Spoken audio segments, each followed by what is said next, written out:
tini hadoma teman mission team Kahwang members yang teman hemja ngailak sini mission nyamnyu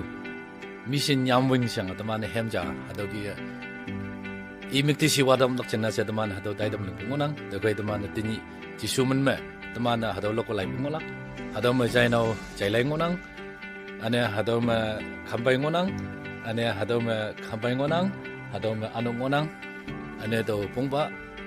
teman atau kia Kahwang mikti siwadam hemja loklak cina saya atau teman agak lengan tay nang atau Enya ini jisua teman kaduk nyuwe I li yang kareli me nang tay yang kong kumpu chat nem yang damdo I benem yang damdo siang teman den nyobu hadau bible nyan ngonang hadak pi yang tahu hadau moilana chai moilana ngau yang boy au hiu yitai au hiu hadau mi jau yang au yitai tau jingna Kahwang yong mong si ngonang tau kai temana tini mission nyamnyu mission nyamwing siang